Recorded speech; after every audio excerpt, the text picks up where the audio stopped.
Hello and welcome to the Bigger Than Us podcast. I'm your host, Raj Daniels, and today I'd like to welcome Tom Ortman to the show. Tom Ortman is the Chief Technology Officer for Voltabox of Texas, Inc., a subsidiary of German-based Voltabox AG, a publicly traded multinational corporation manufacturing electromobility solutions with highly engineered battery energy storage systems. Prior to Voltabox, Mr. Ortman was founder, president, and CEO of Concurrent Design Inc., which was acquired by Voltabox in March of 2018. Mr. Ortman is a mechanical engineer and an expert in product design and development. Tom, how are you doing today? I'm doing just fine, Raj. Thank you for having me on today. Tom, thank you for being with us. Tom, I like to open the show by asking my guest the following question. If you were asked to share something interesting about yourself, what would it be? So the clean energy link is I think, a very big part of who I am and what interests me in particular. I trace that connection going back, some frightening number of decades back to when I was in college, some 40 plus years ago. The solar energy field has always intrigued me. That led me into a career in solar energy, and that expanded out into other clean tech fields, a little bit in wind, some in microgrid, smart grid, and then ultimately to my work here today at Voltabox, where we are a pure play energy storage company. So that's a long time in this space. Since you mentioned Voltabox, can you share a little bit about what Voltabox does? Sure. So we are a German-based multinational company. We specialize in electromobility. We build large, complex industrial scale battery energy storage systems for a few discrete applications. So mining and industrial vehicles is a big part of our business. Another part would be in buses, especially trolley buses. We have other work that is going on in a sector that we call intralogistics. So things you might see at airports, moving things around, or in factories or warehouses or distribution centers that would move materials around. We have other activities in port and marine and in rail, but in essence, large battery energy storage systems for large commercial or heavy industrial applications. We have just begun a foray into the stationary side of the energy storage business, and that's still nascent. So that's really interesting. Obviously, without giving away too much, what was the strategy behind pursuing moving objects before stationary? Oh, the company itself, Voltabox, based in Germany, has a parent called Paragon. Paragon is a 32-ish year old company who is a tier 1 automotive supplier. So Paragon has customers that range from Ferrari and Maserati to BMW and Mercedes, down to Volkswagen, Chevrolet, and Hyundai, and most automotive companies in the world. They've been doing this for 3+ decades, and so our pedigree, our legacy is in the automotive industry space. And internal to Paragon, one of their customers, BMW and their motorcycle division, inquired about the potential to replace the starter battery for motorcycles. And any of your listeners who happen to be motorcyclists will know that the first, second, third, fourth, and fifth biggest problem on a motorcycle is the starter battery. And I rode for many years, and I can tell you that is by far and away the biggest headache. So BMW asked Paragon if they could help solve that, and they did, using lithium-ion battery technology.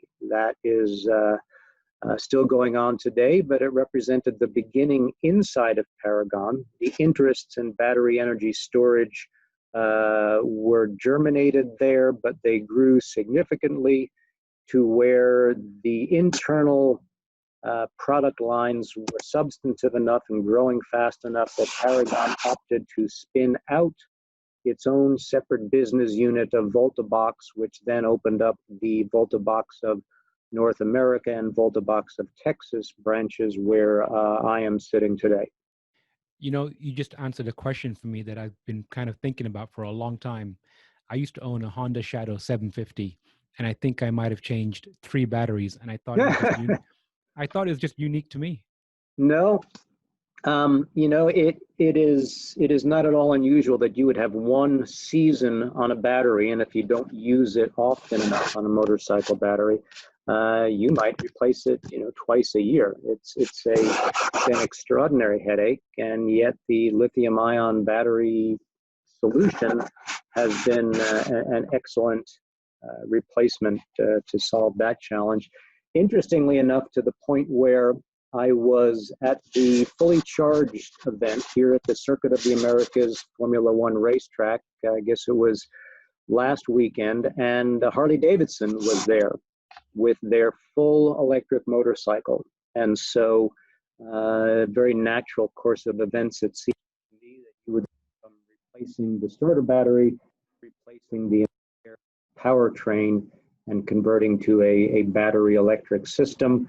And anyone who's driven an electric vehicle appreciates the torque, and a motorcycle is all about torque. So that made awfully good sense to me. Although there is a little bit of a conundrum, being slightly a motorcycle purist. A Harley Davidson that makes no noise is somewhat of a paradox. It really is. So, Tom, you mentioned at the top of the recording that you've been in it for 40 years. So, as a young man, Tom, you were in college. What drew you to this industry back then? There is something about solar energy, and I have seen this with many, many people through the years. There's something magical, and it draws people to it. And maybe it is, the fact that you can get all the energy in the world from sunlight, which in fact we do. But I know for me, it was sort of mystical, kind of magical, very engineering technical. It really appealed to me, and perhaps my, German-Irish roots of being of modest beginning, the idea of getting something for free, your solar energy always held some attraction. But I have seen and witnessed through the years this same sentiment is very prevalent in a lot of people. I started a group called the Solar Energy Entrepreneurs Network some, 10, 12 years ago. And within that group of people, and we would have hundreds of people from Austin come out to these events over and over again, people just sort of implored me, with my guidance and insight as to how to get into the solar energy industry, because they really wanted to get in. And so it appears to be a common thread. For me, it's a fabulously interesting place, but also as I learned about climate change implications, the solar energy became more than just a way to save a few dollars on your electric bill or an interesting solid state energy device. It became an absolute critical must-have as far as technology development. And so I ended up spending many years in that field, worked to take the company that I had built, a company called Concurrent Design, and built that into very arguably the world's leading solar product development firm on a commercially accessible basis, meaning that someone who wanted to build a product could come to us and we could help them build it. And we worked on everything from expedited racking systems for utility scale solar out through 30 kilowatt double axis concentrated photovoltaic systems with 39% conversion efficiency using triple junction space satellite cells as the photovoltaic collector. So Very interesting space, very rich, very diverse. We developed the world's first commercial photovoltaic system. That was a trademark of our customer. And it's been gratifying to see floating photovoltaics picking up steam around the world now. So that, in fact, was how I got to Voltabox. Voltabox was seeking engineering resources, and they acquired Concurrent Design, and it was, for me, a move into a pure play clean tech space, and that was very intriguing and attractive to me. So, Tom, one of the things I like to explore in the show is the why behind what you do. And you kind of alluded to it briefly there, your early interest being attracted to solar, some being perhaps the idea that the energy is free, so from a financial standpoint. But, when you started out with your interest, there's obviously an opportunity cost to doing what you did, and you decided to pursue it. To me, it doesn't sound like it was just because of the pure commercial reasons. So why else would you say that, why were you drawn to this industry? It's a great philosophical question, and at risk of waxing poetic with a philosophical answer. Please do. Well, part of it, I'm sure, had to do with just the environment. I mean, I grew up going through Boy Scouts, worked all the way into Eagle Scout and Scoutmaster of my hometown troop, and I loved camping and the outdoors in New York. When I was growing up, acid rain was an issue, and I witnessed lakes in the Adirondacks that were just dead, totally dead bodies of water due to the sulfuric acid in the acid rain coming out of the Midwest, iron belt and the coal-fired power plants. These things didn't really start to gel with me until later. But I remember growing up with Jacques Cousteau and all of his underwater, explorations and nature shows and National Geographic shows. But it was maybe 20 years ago. There was a fellow by the name of James Burke. He was a British television person and historian. He had two shows that Americans might recall seeing. One was called Connections, and the other was The Day the World Changed. And in both of these, he goes back into history and explores how things got to where we are today and the interests that people like I might have in connecting the history and the technologies in a cohesive package. Well, he came to Austin about 20 years ago, came to the Paramount Theater to speak live, and it was a packed audience. And I remember him walking out, and literally in about 3 seconds, he had the audience in the palm of his hands. It was quite amazing to watch. He spoke for about an hour and a half, and he talked about something called the warming climate, which was the first time that I can recall hearing about this. And I remember thinking, holy cow, if what he is saying has even got a close bit of truth to it, that's pretty frightening. Well, that stuck with me for years. And as my own business grew and developed, we had a lot of background in electronics and manufacturing. We moved heavily into the semiconductor industry and heavy process equipment development and other commercial industrial product development. So it was a very essentially easy and natural migration to pivot the business ever so slightly to the left, if you will, to make it focus on the clean tech sectors I mentioned, the solar and the wind and the smart grid and microgrid, and then moving into battery energy storage applications, which ultimately got me here to Voltabox.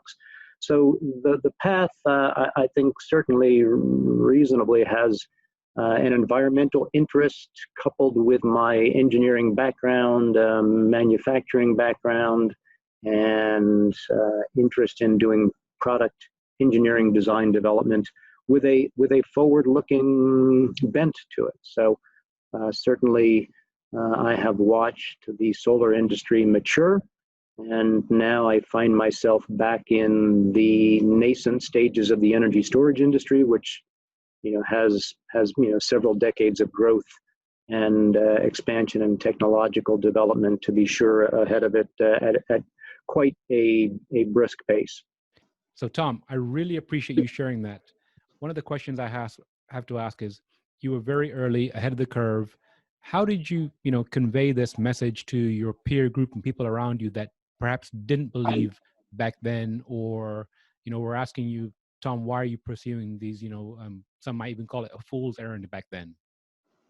Um, fool's errand is not a bad term, really. And so I have to say, I was a bit reticent to move in that direction because of concerns that people might respond in the way that you just suggested, Raj.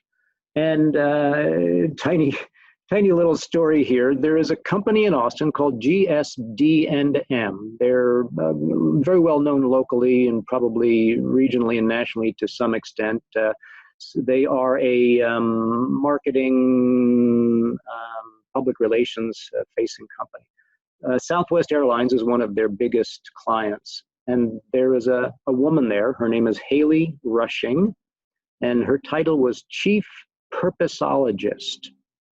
And I met her at a lunch presentation she gave and got to be friends with her. We went to lunch a few times and talked about, our purpose in our respective jobs. And I discussed my interest in solar and clean tech. And in that discussion, she did something tremendously important, which I didn't appreciate the broader scope of it at the time, but I do today, and I would actually like to convey it to your listeners. In that discussion, I expressed that it would be really important to me to go and work in this solar and clean tech field. And she said, well, why don't you? And I said, well, I'm not sure. I'm hesitant. I'm not sure how people will respond because it's different than what we've been doing.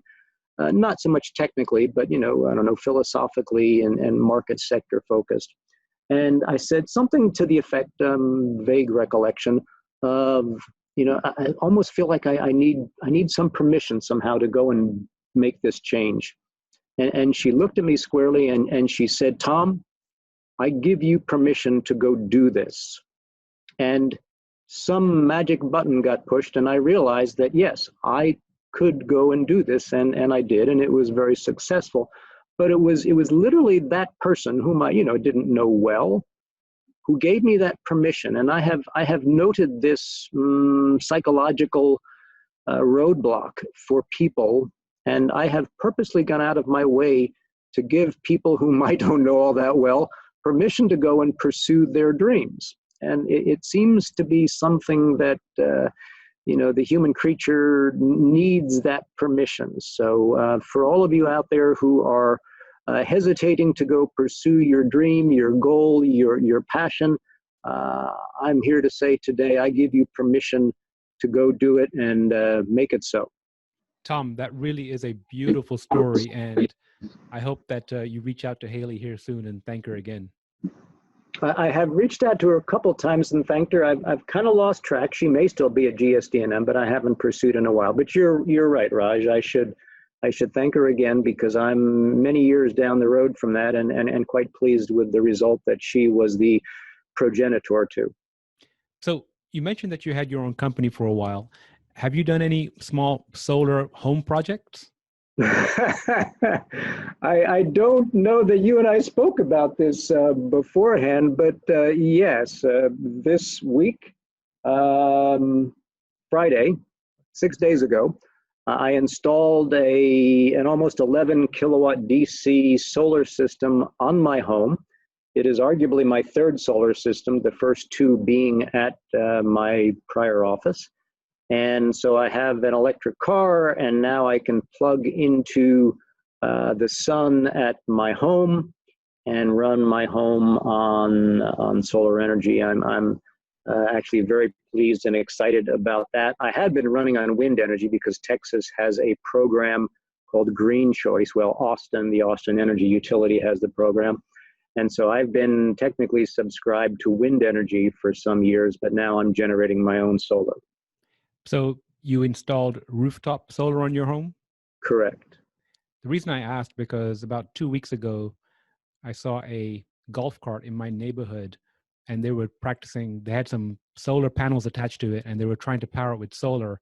And you come across as a tinkerer kind of fellow, and that's why I asked if you've done any home solar projects. So I had no idea that you did that in your house recently.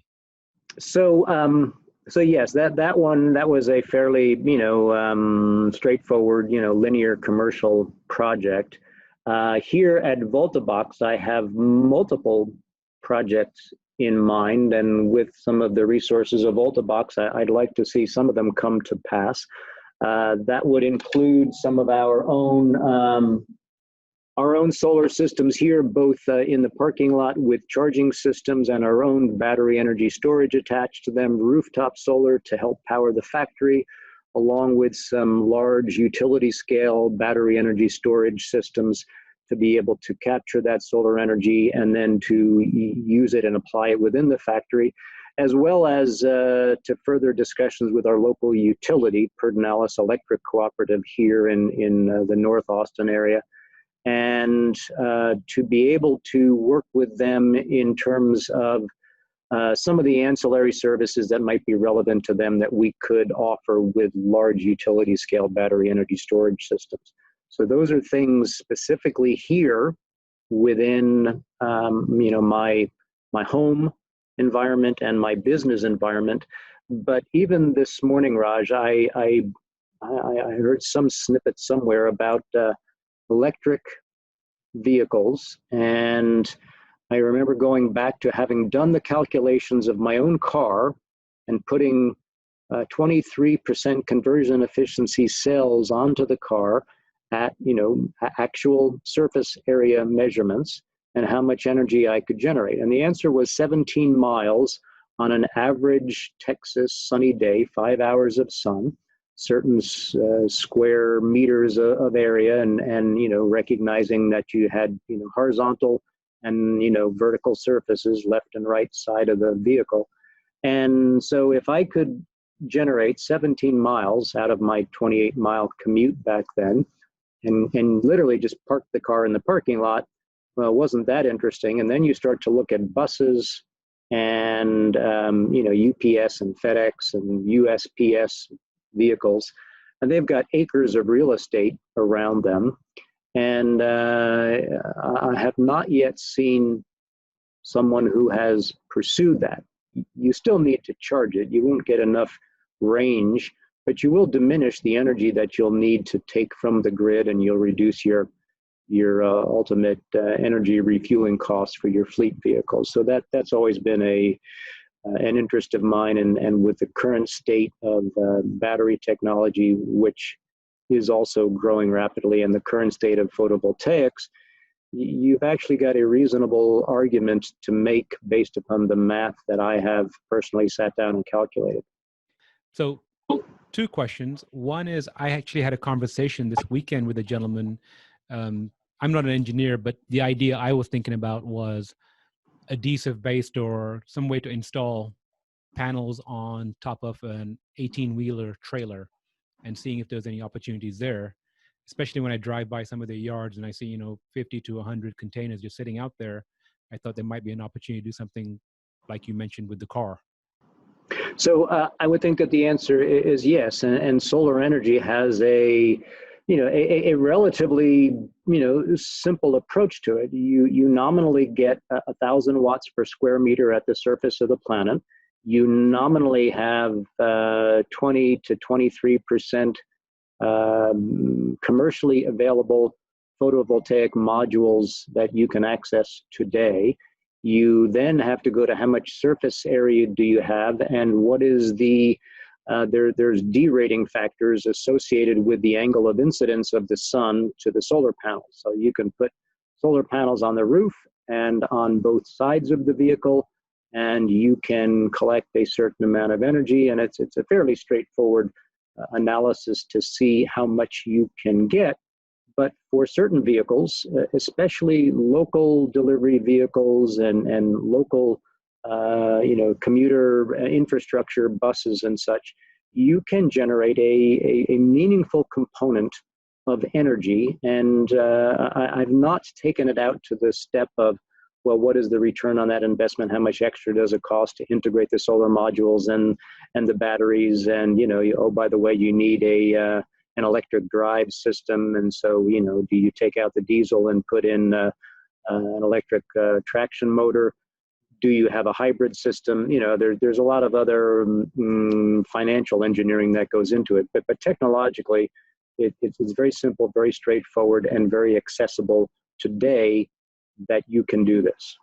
So I have a family friend in India right now who's doing a pilot project by putting solar panels on top of trains, and they're using the energy generated for lighting and charging. Sure. And it makes perfect sense to me. Except all those pictures historically, Raj, of people in India who seem to prefer to ride on top of trains. I'm not sure how that works with the solar panels, but you might reduce some seating that way. That's a good point. And the other question I had, as you were mentioning, you brought up the idea of, Boy Scout, and I have a daughter who's a Girl Scout right now. And earlier this year or late last year, we did something with a pine car derby, and I was just thinking about maybe applying some of your solar skills and to the pine cars and making those, electric instead of just gravity generated. Well, I have to say, Raj, that's not one that leapt to mind. Having worked on pine car derbies with my kids, you're measuring now in terms of square centimeters and not square meters, so it's not a great value proposition at that level. Plus, you usually do them indoors, if I recall the exercise. You're right. They do them indoors. So, Tom, you kind of touched on it briefly before, and I'm going to push it a little further. One of the questions I like to kind of round off the show with is, if you could share some advice or words of wisdom with the audience, what would it be? Oh, so two very broad visions, if I have time for two. Absolutely. One vision goes to, again, environment facing, climate facing. I hear the term an existential challenge thrown around in the media, in political stump speeches regularly. And if you stop to think about the word existential, what that means is our very existence is at risk. Nobody likes to say that out loud, but that's what the word existential means. So if I look at all of the different clean technologies that I have been a part of, that I've witnessed, that I've studied, and that I'm aware of existing, and there are many more, we could speak for hours on them, what that means to me is that this is a new paradigm. We are shifting away from the current incumbent, which is the fossil fuel world, and we are moving into the clean, renewable, sustainable energy world. And this is, to me, as natural a thing as, moving off of, peat or camel dung and moving into, other fuels that might be more efficient and appropriate and attractive from numerous different market facets. But the vision that I have is of a world which does not have acid rain and ozone holes and climate challenges and building seawalls to keep out the oceans. It's one where the air is clean, the trees are growing readily, the energy supply is extraordinarily egalitarian, which creates diminished geopolitical risks and concerns and challenges. This, of course, goes to the sun and the wind, which is available to pretty much every nation everywhere. You don't have to fight over resources anymore. And you can have cleaner air and cleaner water because they just come along, quote, for free with these new energy technologies. So it is as obvious as anything has ever been to me that this is the future. We will go there. We are going there. There is no question. You can look at the price of Exxon stock for the last 10 years and you would have lost substantive money, about 30% if memory serves. And yet the question is not one of can we, but one of will we get there quickly enough in order to be able to reach the vision that I just shared, and of course millions of people around the world share. So that's one. The second one is much closer to home, and specifically Texas. And so Texas has for 150 years been an energy state, and most would say the energy state. And so today, Texas continues its proud and important history in terms of fossil fuel development, oil and gas. Texas was built on oil and gas in many ways. And I can easily envision, and when I speak to my elected representatives, I convey the vision that we are an energy state and we need to continue to be an energy state. We just don't need to be, and frankly don't want to be, a fossil fuel energy state. We want to be a renewable energy state. So the wind resources in Texas are vastly further along than any other state in the country and probably in the world, although I'm less confident in that fact. The solar resources in Texas are just beginning. And the reason is that our cost of electricity here is relatively modest compared to most markets in the country. And so solar is now coming into its own as the cost points have reduced so much through the decades. So the future that I envision for Texas is we continue our proud position as the energy state, but we are providing a different kind of energy, and with new and emerging technologies, starting with high voltage DC transmission lines and with superconducting transmission lines, I can envision Texas providing energy to all of the United States and providing it using clean technologies. So we have tremendous resources here. We have some leadership that has made investments, including what is called the CREZ lines. Those are transmission lines to take the energy from West Texas to the population centers. So we've made investments in very productive places, and it would lend itself to Texas retaining its title as the energy state, and I think actually expand beyond the current standard for energy delivery to the country and the world to a significantly broader one, especially as far as electricity goes in our very much electrified future. Tom, I really appreciate you sharing your story, sharing your grand vision to where we can go from a statewide and a nationwide. And I really look forward to seeing what you and Voltabox do here in the future. Thank you again for your time today, and I look forward to catching up with you again soon. Very good, Raj. It's been a pleasure. Thanks very much. Thank you.